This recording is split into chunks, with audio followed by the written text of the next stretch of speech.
everyone, and welcome to the RASIN workshop. My name is Natou. I'm certified practitioner. Today's workshop we're going to go over exploring some of the importance of energy healing, identifying some of the ways of self-heal, and offering so just a little bit about me, because title is in. I'm a Reiki healer, so for those who are not, it's an ancient form of Japanese healing. This started about 100 years ago. A Japanese monk, his name is Lakou, Usui, and he journeyed to the top of the favorite mountain in Japan. And he spent 21 days in meditation. And at the end of that meditation, the divine revealed to him healing symbols that are connected to universal lifeless energy. He did not create universal lifeless energy, but he helped to create a system to help practitioners connect to it and to heal others with it. It does deal with the chakras, so for those who know about meditation, the chakras are the energy centers in the body. I'm also an ancestral diviner, so I do readings, I work with bones. I'm an healing event facilitator, so I do conduct group meditations and an annual Goddess Awakening event in the summer at Lee's Beach to help women connect with their womb spaces and their heart and to do healing, and so it's a good vibe. I'm also an artist. My mediums are canvas, watercolor, paints, media. I'm a writer, and I also have a body line company, all natural, cruelty-free. There's a lot going on right now. Okay, so what is the importance of healing? Alright, so we have to ask ourselves, what's the point of healing? Why do we heal?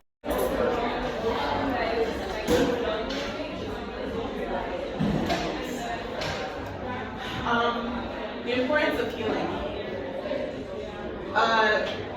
When we ask ourselves what's the point of healing, why would we heal? Well, at this point, we'd probably be dealing with the same issues, dealing with the same lessons. These are karmic issues. These are cycles of energy that the universe will continue to put in front of you until you deal with it. So when you start jumping down the rabbit hole with curiosity, you start to ask yourself the question, why? And it is an act of transmutation, because you are now...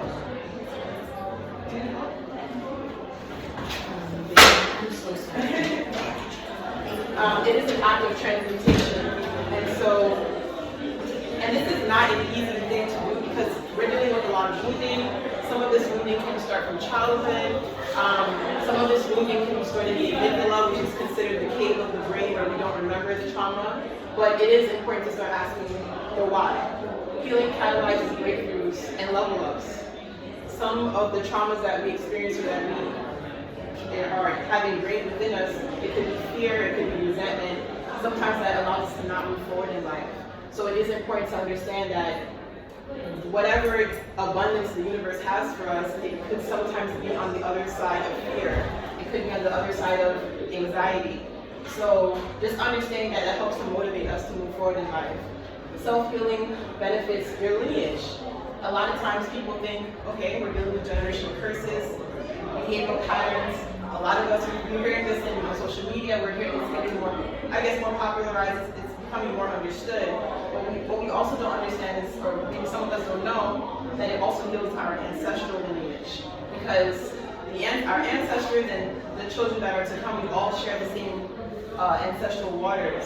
So what affects one family member affects the other, and that's why it is important that we heal, even if we have some family members that we don't like, some resentment, some haters, jealousy, or whatever. We are all grown and we understand this is a reality, but it's still important to have a clean heart and to release and to heal, because that brings in more abundance, that opens up more pathways for the children especially to move forward, and for the ancestors that passed on that didn't get to realize their dreams or anything in the ancestral realm, that we can move on as well and go up in resonance. Healing improves your overall life experience. That is an energy that is felt and understood. I kind of covered some of this. What happens when you avoid, you experience the same cycles and the same lessons. For those who are into astrology, you understand, we know Saturn to be the planet that rules our karma. When you look at the planet Saturn, it has the rings.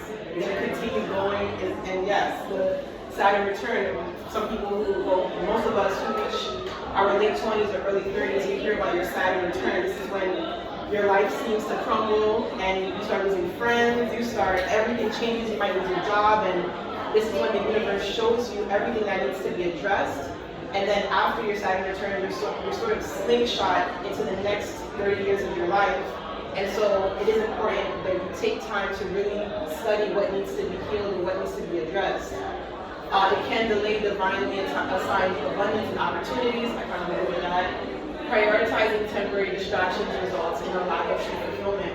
Putting a band-aid over a wound is never going to solve anything. You're not seeing it, but if you bump into it, you experience a trigger, that's when the pain comes back. So, and when I say prioritizing temporary distractions, I'm not talking about vacations, I'm not talking about unplugging, that's actually returning back to source. When you are actually going somewhere to a Caribbean island, you are returning to the divine, you're returning to yourself, you're getting back into balance. I'm not talking about that, I'm talking about maybe going out too much, excessive drinking, things like that. Anything that turns you away from wounding for an excessive period of time.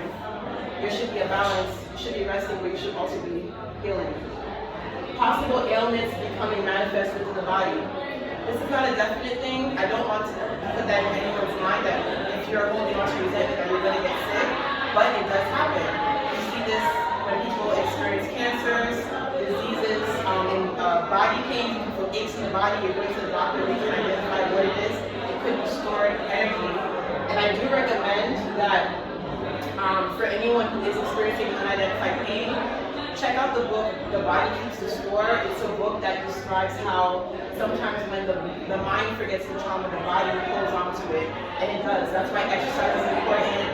Yoga, Reiki, which is why I decided to become a Reiki healer, because I myself had traumas within the body that I forgot, stuff that happened as a child, which I'm not afraid to share, but it does happen.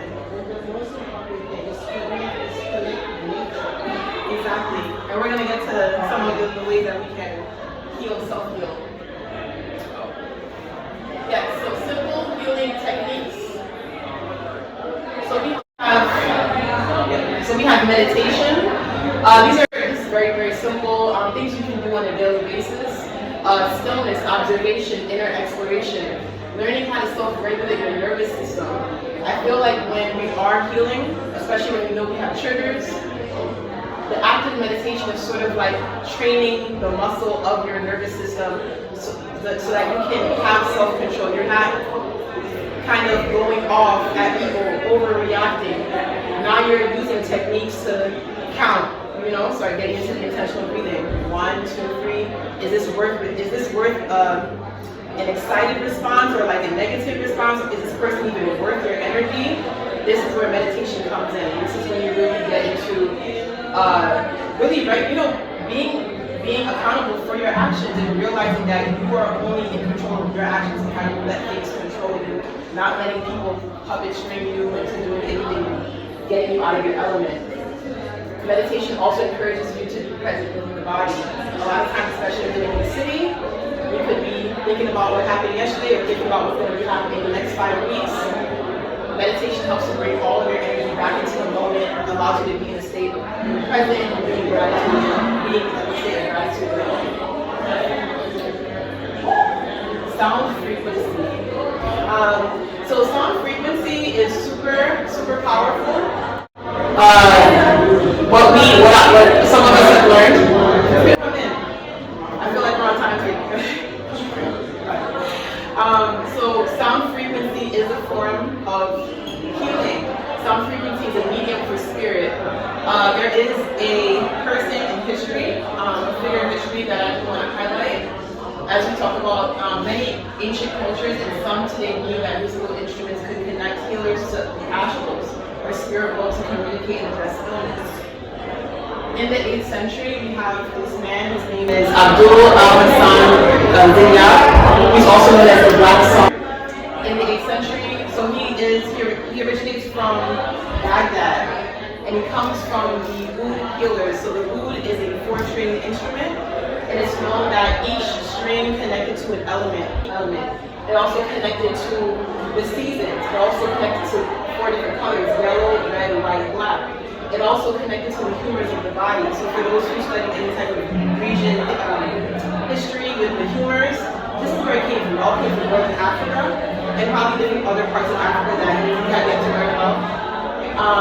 So it connects to melancholy, which is a mood, phlegm, which is mucus, blood, and bile. All of these are related to the 4 strings of the oud. When he traveled to Cordova, Spain, and he created one of the first musical conservatories in Spain. And he was also like a cultural influencer. He was a designer. He was a lot of things, a lot more than just a musician. He was a mastermind. When he got to Spain, he added a 5th string. This 5th string connected to what he called water ziya, which is deals with plasma, and plasma connects to the cosmos. And he felt when he added this 5th string, this created complete and total healing for the human body, because it's now healed the soul. So this is nothing new that he brought in terms of the healing with the strings. It is nothing new, but he did evolve it. He did expand the energy, and what he did was he helped to first of all bring the guitar to life with the guitar that we know today, the 5-string guitar, I believe. But he also allowed people to heal through music, and I think this is something that we've forgotten in time, that music is very spiritual, and it's important to pay attention to the music that you're listening to today. So in knowing that, certain sound frequencies and vibrations can dismantle and dispel misaligned energies by raising the vibration. I do have some examples here. We have 960 hertz, which is considered a God frequency. So you can listen to this in the daytime. It's very healing. 639 hertz does help to heal the heart chakra. You can listen to this overnight, especially because when you're doing any heart chakra healing, doing it during the daytime, you have to go to work. You don't want to be in sad energies or release energy. So at nighttime is best. Violet flame along with angelic frequencies are very similar. They're great for healing the environment. So if you're someone who really cares about your neighborhood, you can have that speaker playing outside the window, and that can be very powerful. Singing bowls, we see some of the bowls in this image here. You can work on it yourself. They have different singing bowls that connect to different chakras within the body. Wind instruments and drums, they help to open up portals.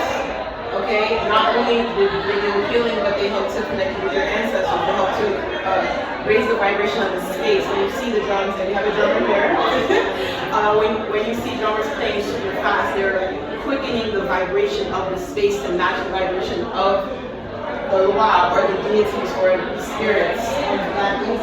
Exactly. Mantras are essentially phrases that we are repeating. So when you're in meditation, I am love, I am abundance, I am beautiful. Chanting, we're dealing with vibrations. When we hear different vibrations that you can activate the chakras within the body. And prayer. A lot of us grew up in the church or whatever our spiritual backgrounds are. Prayer is directly connected with the heart. So no matter where you go, no matter what church or religious structure you enter into, as long as someone is praying from the heart, it's powerful. And it's working with the air element, because it's words being spoken in the ethers, going up to the heavens, connecting with the world. And lastly, we have healing for nature, which you mentioned. Cleansing herbs. I listed some here. We have black sage, palo santo, cloves, rosemary, bay leaves, black pepper. These are not only very clearing and cleansing, but they're also protective. Black sage especially, I would say, for those who are taking the train a lot, when you get home using the black sage, which is essentially mugwort, it helps to get rid of the more denser energies. For those who are in spirituality, stuff that fits into aura, it's even more powerful than regular sage.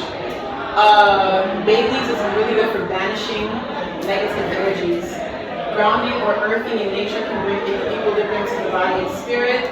And as you see a picture here, this man is sitting sort of under a waterfall. It's also moving water. When you're working with river water, it helps to cleanse and take away negative energies. And also, nature is just very healing in general, and you feel a sense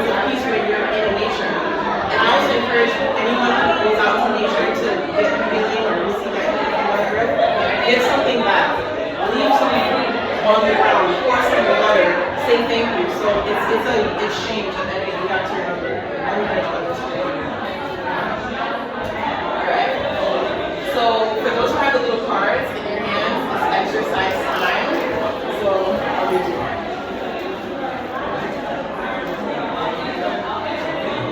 Okay, so for this quick exercise, we're going to think of a word, a rooted energy that you feel that could be something you're dealing with. This is a simple word. So I put an example up here, fear. What is your medicine word? And write down your medicine word and your aligned action. What is that thing that you will do to help to bring in that healing energy into your life? Just take time to write that down. If we have time, we'll share. And if not, we'll go straight to the Reiki. Take your time to write.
And it's something that's doable. It's not something that's going to be outside of, tasking. Anything that's very taxing. Yeah, it's not taxing. Once you out, connect with nature, and there's everything around us that can heal us. And we have to tap into that. Thank you for sharing. Anyone else like to share? I said anxiety. And the medicine word was relaxed. And aligned action, I said pursuing activities that promote relaxation. So daily journaling, breathing. I'm a sound practitioner, so sound bowls and nature is working. Okay. That's beautiful. So you have different pathways and options, especially living in the city.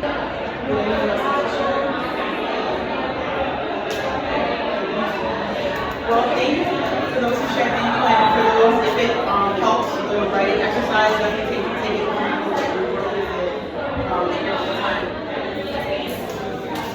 Okay, so we're going to get into the collective Reiki. I usually encourage people to drink water. If you don't have water right now, then you can drink water after. I did see a picture of water out there. So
there are some messages depending on where we are.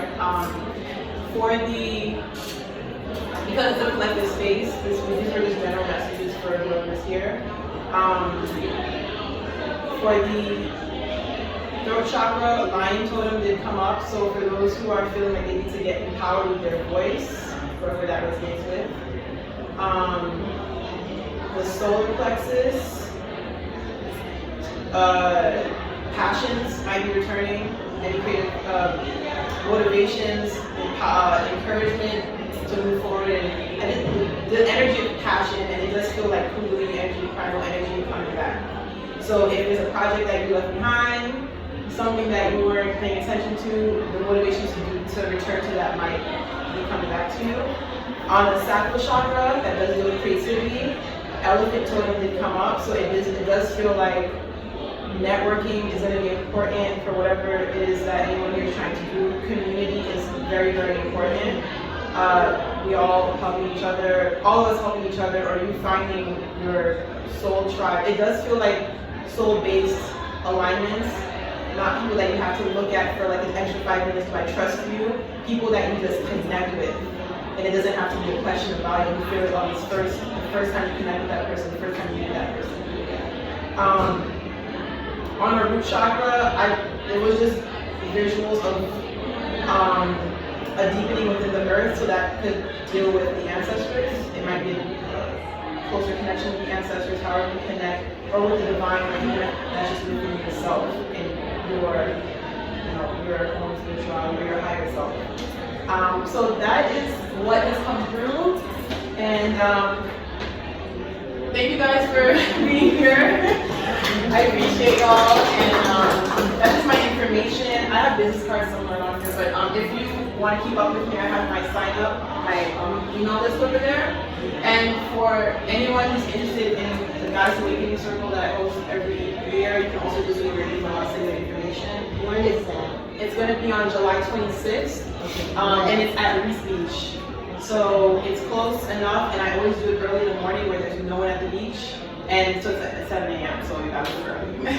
And we end usually at 10:30, so by the time everyone's coming on the beach, we're leaving. So, yeah. So, gratitude. Thank you so much. Thank you. Can you go back to your IG page? Oh, yeah, sure.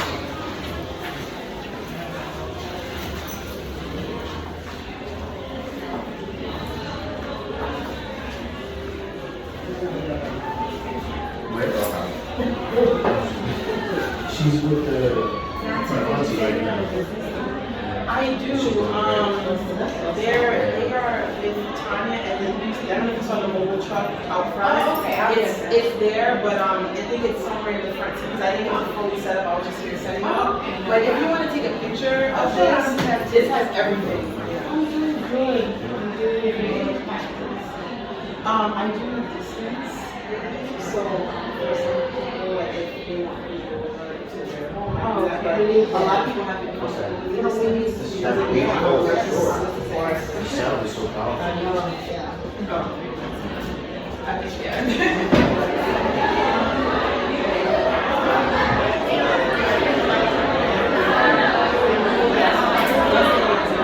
What's your name? I'm Sandy. So, oh, okay, I see you. Second cousin? My mom's cousin. Your cousin. Thank you. You're welcome.